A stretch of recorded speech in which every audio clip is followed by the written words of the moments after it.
It's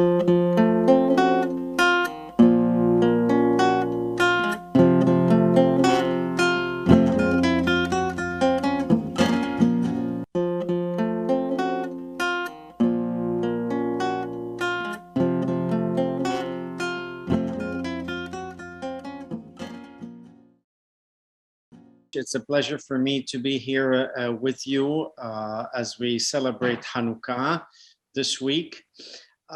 My presence at the UAE has been now slightly over a year. However, my connection with the UAE goes back over 10, 11 years ago, when a friend of mine who joined me at the Sephardic Heritage trip to Spain in 2010, and informed me that he has been doing business in the Arabic Gulf region for over 20 years. That was, as I said, 10, 11 years ago. He felt that I should meet the leaders of the UAE, the Emirati society. And so whenever any one of them came to New York, he made sure that we would meet and we would exchange ideas and opinions. Then almost 3 years ago, I visited the very small nascent Jewish community in Dubai, which was not yet officially recognized, but with the tacit approval of the government. We brought a Torah scroll in memory of Sheikh Zayed, who was the founding father of the UAE. We met with the Jewish community, as I said. We met also with the Crown Prince in his palace in Abu Dhabi. And that's where I cemented my connections and my relationship with that country. Eventually, once the Abraham Accords were signed, which I was aware that they were in the process, the Jewish community was asked to become officially registered as a community of faith, and requiring a rabbi. So my name was mentioned, and I was asked, and I accepted the offer to go there. And so when I arrived there, I found the community slightly larger than what it was 2.5 3 years ago, approximately 250 people, 200 to 250 people, and began trying to build up the community. Of course, as in any new community, you have challenges, you have issues that need to be resolved. And while I'm staying there, I recognize that there are Jews in the other 6 countries of the Gulf Cooperation Council, namely Bahrain, Oman, Kuwait, Qatar, and Saudi Arabia. And together with the small community in Bahrain, small Jewish community in Bahrain that really dates back 140 years ago, that was established by Iraqi and Persian Jews who moved to Bahrain for business and for safe haven, and they established a community then. So together with the small community in Bahrain, we decided to create this Association of Gulf Jewish Communities to service Jewish communities and Jewish individuals that lived in that region and don't have Jewish services or Jewish religious rituals and things like that, because there's no community. I mean, Saudi Arabia, there are Jews in the thousands, believe it or not. However, they're not organized as a community. They're there, many of them have been there several decades working, some of them few months, and some of them several years. Jews are in Qatar also, Jews are in Kuwait, Jews are in Oman. And so I recognize together with the leadership of the community in Bahrain that we need to service those Jewish individuals with whatever they need to survive as Jews, either religious advice, communal advice, holiday paraphernalia that they need, books, Filin, so on and so forth. And that's when we established that organization in February of 2021.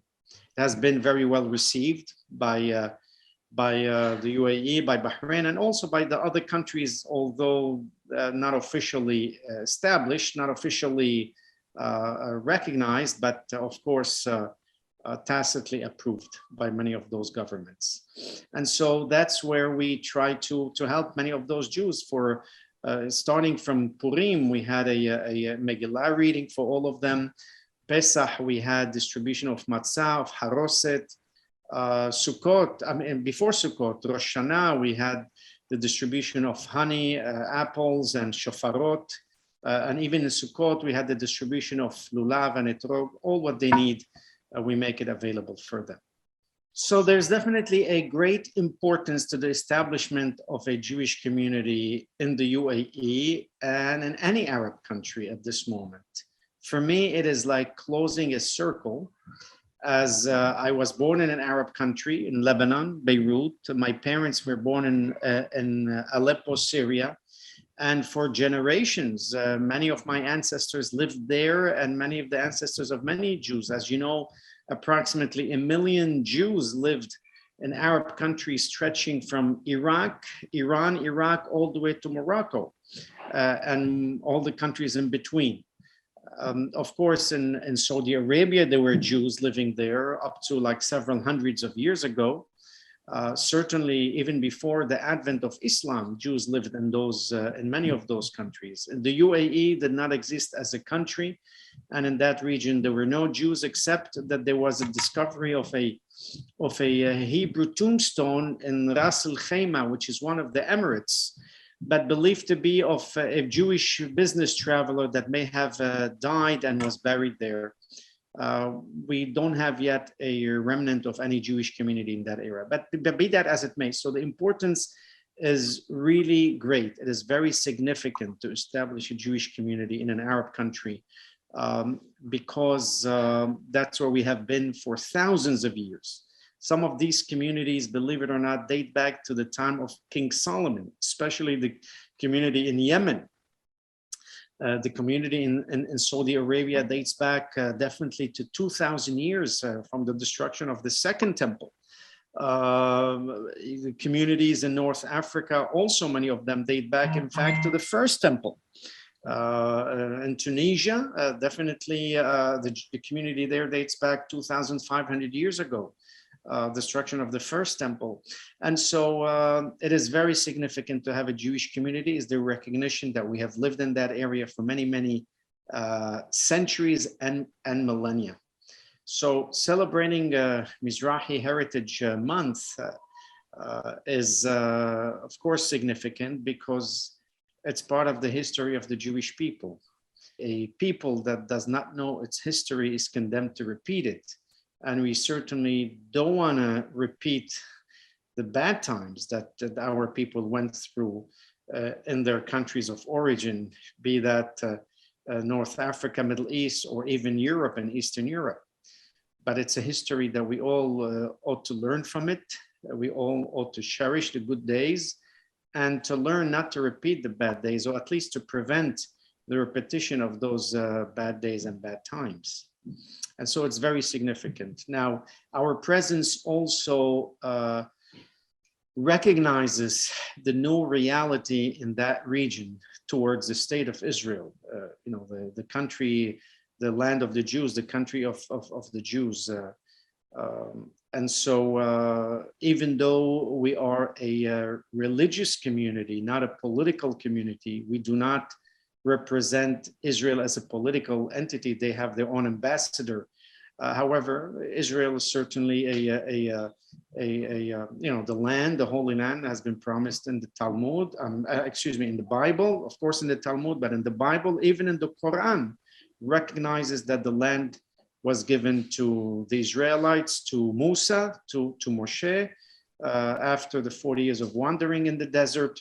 And so it is greatly significant to have a Jewish community there representing the Jewish people and having a relationship with Israel, diplomatic relations with Israel, now not just UAE, but Bahrain, and hopefully soon with the rest of the countries in that region, is of great significance. Well, to tell you that last year I arrived a month before Hanukkah, slightly less than a month before Hanukkah, and there were two celebrations. to tell you that this year we have 8 nights, and each night has a celebration, not just by one group, but by several other groups. So we have sometimes 2-3 celebrations at the same time. It just shows you the growth of the Jewish community and the growth of and the welcoming that we feel in that country of celebrating Hanukkah every single night. And every single night there are several celebrations. Now, Hachamim, our sages, tell us, based on the verse, Kiner mitzvah veTorah or. One mitzvah, one good deed, is one light. Torah is the entire spectrum of light. And so, based on what we are celebrating, every good deed that we do brings more light to the world, and the light brings enlightenment to the world. So when we each one of us does a good deed, in a sense creates a new light in this world. And if you put it together, you have a great light.